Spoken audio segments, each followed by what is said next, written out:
Assalamualaikum warahmatullahi wabarakatuh. Halo teman-teman semua, welcome back to Belajar Bareng Ibu Channel. Oke, kali ini kita akan membahas soal-soal PPKN kelas 1 sebagai persiapan menghadapi EHB yang akan dilangsungkan. Teman-teman, sebelum belajar kita berdoa dulu ya. Oke. Oke, sudah berdoa, dilanjut dengan kita membaca instruksi soal terlebih dahulu. Anak soli dan solihah, lengkapilah ciri-ciri jenis kelamin pada gambar di bawah ini. Di sini ada gambar ayah, ada gambar ibu. Oke, kita mulai dengan misi bagian ini. Ayah. Ayah biasanya memiliki rambut pendek atau panjang? Ya, pendek. Memakai apa ini? Bagian ini memakai peci ke. Terus memiliki apa? Jenggot. Ya. Terus memakai apa lagi? Celana panjang, ya kan? Hmm. Good. Sekarang ibu. Ibu, rambutnya biasanya apa kalau ibu? Lebih panjang ya daripada ayah ya? Oke, rambut panjang memakai kerudung. Oke, terus memakai apa lagi nih?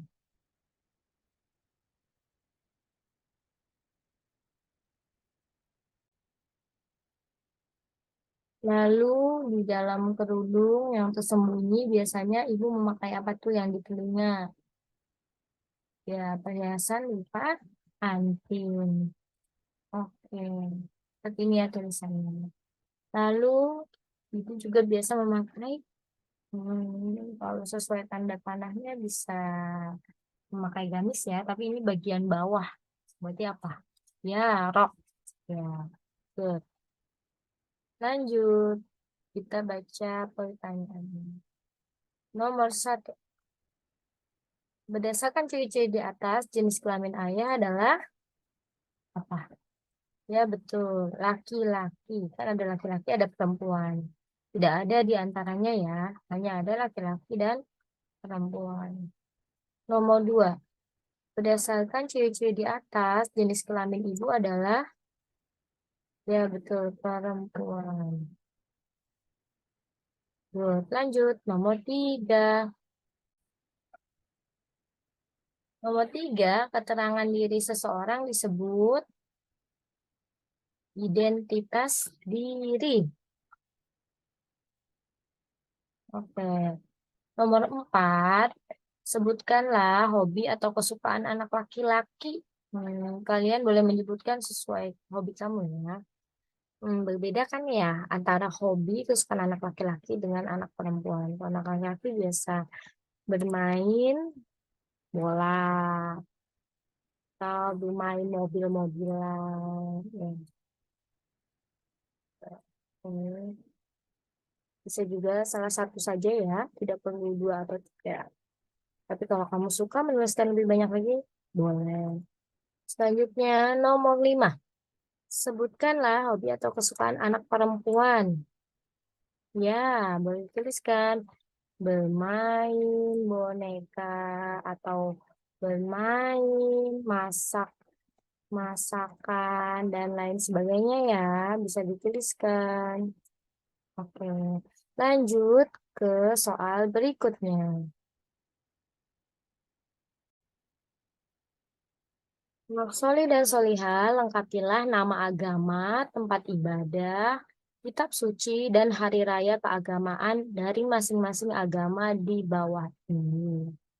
Ya, di sini ada kolom agama ke bawah, ada tempat ibadah ke bawah, kitab suci ke bawah, hari raya keagamaan ke bawah. Kalau kolom ke bawah ya, kalau baris ke samping. Mulai dari baris utama dulu nih, ini nih ya. Ini. Oke. Agama apa itu yang sedang berdoa di atas sejadah setelah sholat? Iya betul, Islam agama kita ya.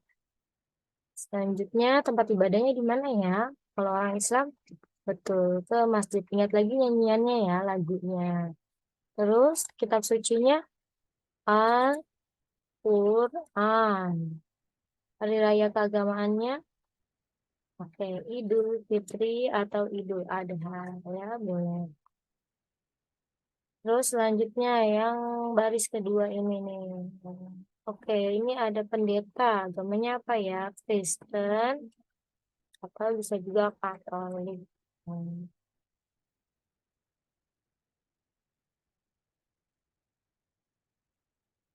Terus tempat ibadahnya gereja, kitab sucinya Injil, hari rayanya ya Natal. Yang kita tahu saja ya. Selanjutnya, baris selanjutnya. Oke, agama apa yang kitab sucinya Weda? Ya, betul. Hindu. Tempat ibadahnya Pura. Kalau orang Bali nyebutnya Pura. Selanjutnya kitab sucinya Weda dan terakhir di sini ada hari raya keagamaannya apa? Nyepi. Betul. Selanjutnya baris selanjutnya ini apa ya ini ya ada candi tuh, candi yang besar. Oke, ya, Buddha agamanya. Tempat ibadahnya wihara.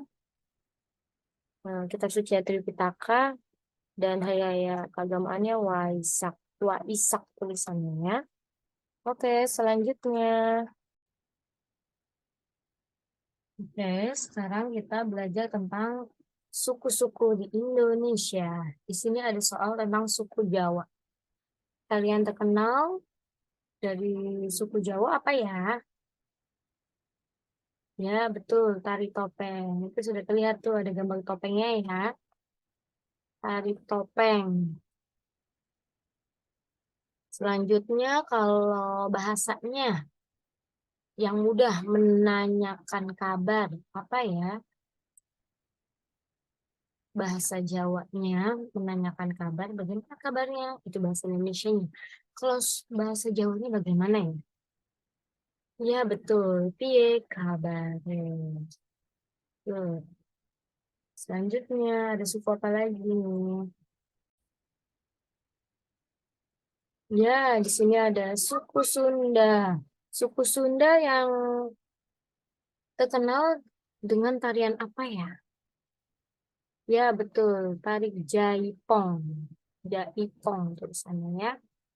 Menanyakan kabar, maka dengan bahasa apa ya? Bahasa Sundanya apa ya? Menanyakan kabar. Betul, Kumaha Damang. Pakai tanda tanya Kumaha Damang. Terus suku Batak. Suku Batak yang terkenal tarian apa? Ya, tari tortor. Oke. Menanyakan kabarnya dengan bahasa Batak, maka menyebutnya dengan buha kabar. Oke, lanjut.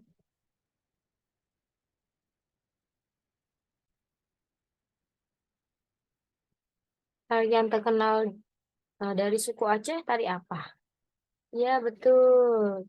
Kalian udah sering nonton ya. Tari Saman.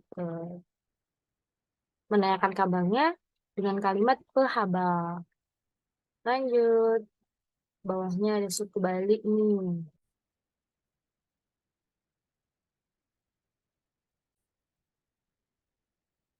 Tarian yang terkenal dari Bali apa? Betul, tari kecap. Hmm. Terus kalimat yang digunakan untuk menanyakan kabar dengan bahasa Bali, ken kabare. Good job. Next.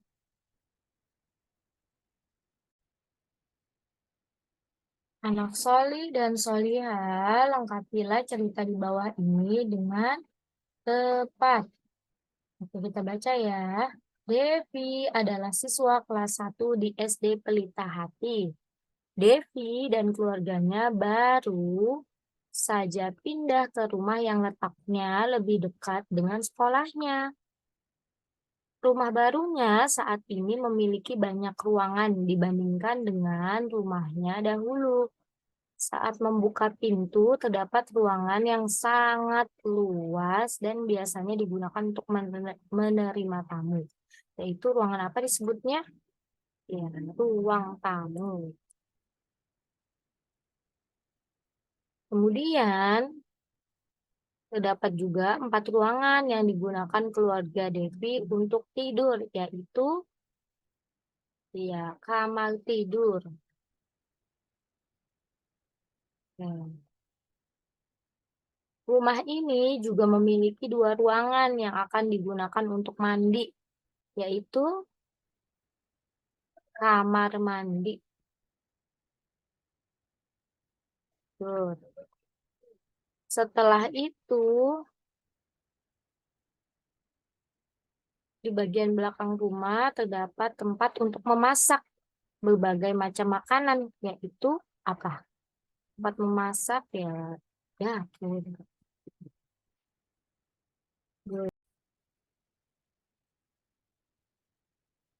Tepat di sebelahnya juga terdapat meja dan kursi makan dengan ukuran besar yang akan digunakan keluarga Devi untuk makan bersama setiap harinya. Apa ya?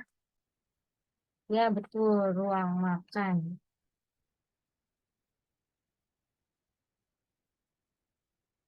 Oke, kita sudah selesai bagian yang ini. Kita lanjut lagi ya. Anak Soli dan Solihah, jawablah pertanyaan di bawah ini dengan tepat. Kita perlu memperhatikan denah lagi.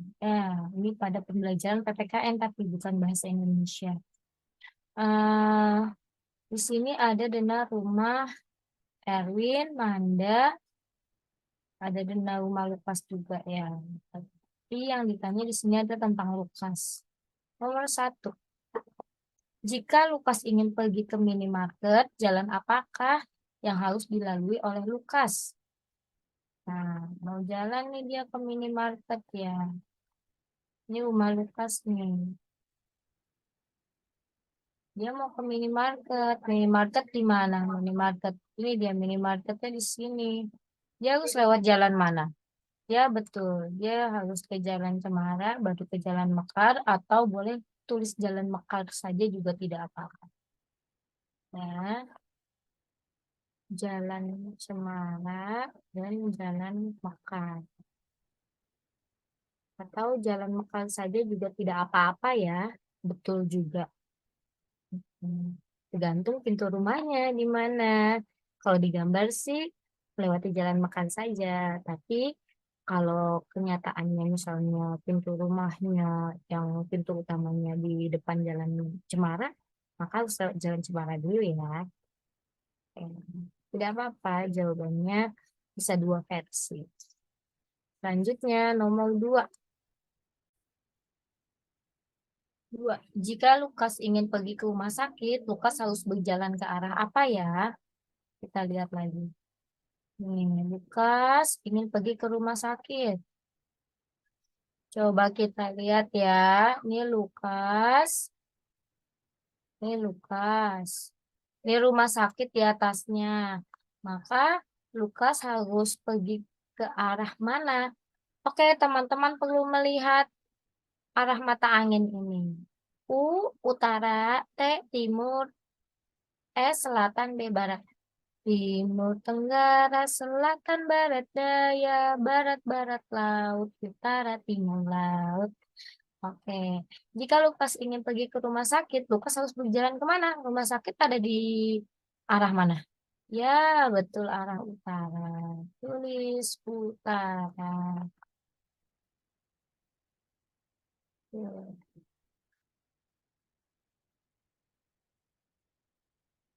Hmm.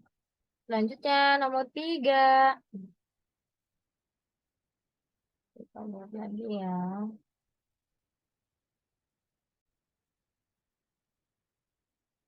3. Jika Lukas ingin menuju ke masjid, bangunan apa saja yang akan Lukas lewati?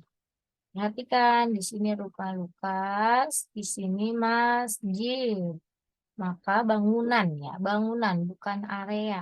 Bangunan itu berbentuk eh, berdiri, ya, kokoh. Oke, ada tiang-tiangnya, itu bangunan. Maka bangunan apa saja yang akan Lukas lewati? Ya, betul. Lukas akan melewati bangunan, bangunan minimarket. Ya, kalau taman kota itu bukan bangunannya, itu area saja. Jadi, bangunan yang akan dilewati Lukas ketika ingin ke masjid adalah bank dan minimarket. Oke, bank dan minimarket. Oke, selanjutnya nomor 4. Ya, Ibu ulang lagi ya, ini tadi ya.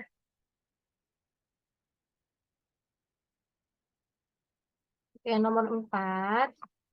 Salah satu manfaat peta adalah untuk menunjukkan jalan agar agar kita tidak apa? Ya, agar tidak tersesat. Oke, good job. Lanjut ke nomor selanjutnya. Hmm, Kita baca dulu instruksi yang ada ya, atau perintah soalnya. Anak soli soliha, tentukan dan warnailah gambar di bawah ini. Jadi tugas kalian adalah menentukan dan mewarnai. Sesuai dengan contoh hidup rukun di rumah, antar tetangga, dan di sekolah. Jadi ada 3 tempat ya. Rumah, tetangga, sekolah.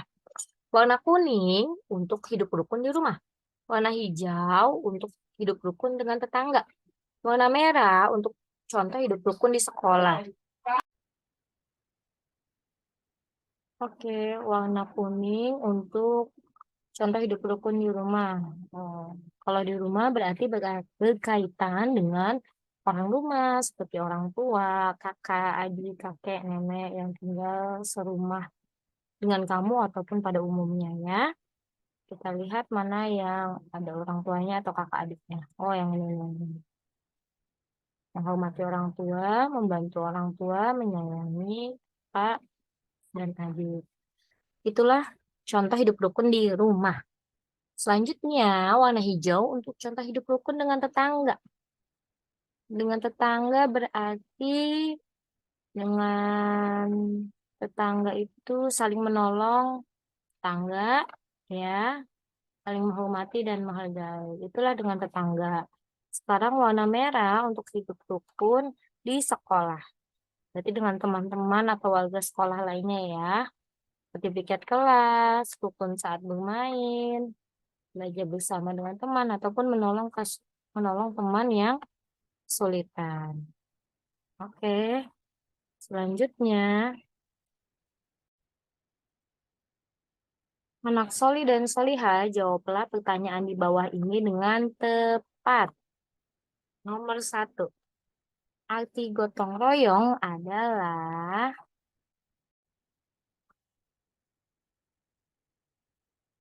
arti gotong royong adalah kerjasama.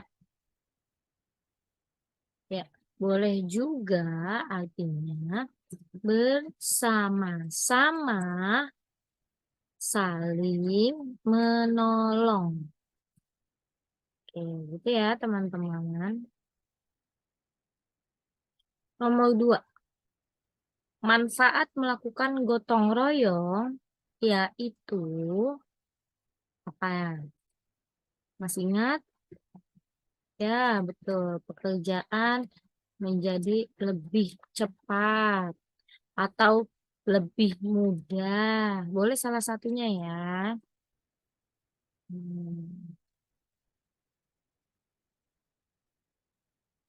Nomor 3, sebutkanlah 2 contoh gotong royong yang dilakukan di rumah.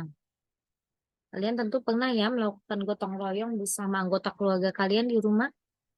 Misalnya membersihkan rumah bersama-sama. Itu gotong royong di rumah. Bisa juga mengajari adik. Atau membantu adik belajar. Bisa contoh lainnya ya. Nomor 4, sebutkanlah dua contoh gotong royong yang dilakukan di sekolah. Di sekolah banyak ya, seperti piket kelas, ada juga gotong royong. Apa lagi ya?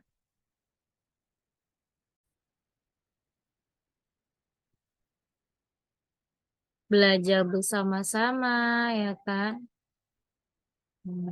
Oke, lanjut. Nomor 5. Sebutkanlah dua contoh gotong royong yang dilakukan di sekitar rumah. Nah, bisa membangun masjid, ya kan? Atau membangun tempat ibadah lainnya. Bisa juga membersihkan selokan. Nah, good. Secara bersama-sama tentunya ya. Lanjut ke nomor berikutnya.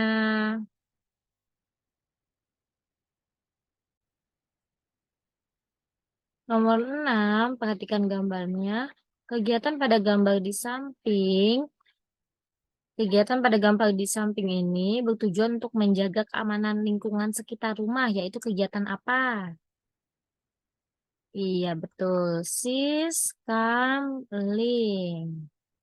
Nomor terakhir, nomor 7. Kegiatan pada gambar di samping ini bertujuan untuk meningkatkan kesehatan balita di lingkungan sekitar rumah. Apa tuh? Seperti pemberian imunisasi, menimbang berat badan. Apa itu kegiatannya? Ya, betul. Posyandu. Selesai latihan EHB PPKN. Oke, teman-teman, bisa dipelajari lagi ya soal-soal di buku kalian. Semangat terus belajarnya. Sampai di sini dulu. Simak lagi pembahasan-pembahasan soal lainnya. Oke, bye-bye. Wassalamualaikum warahmatullahi wabarakatuh.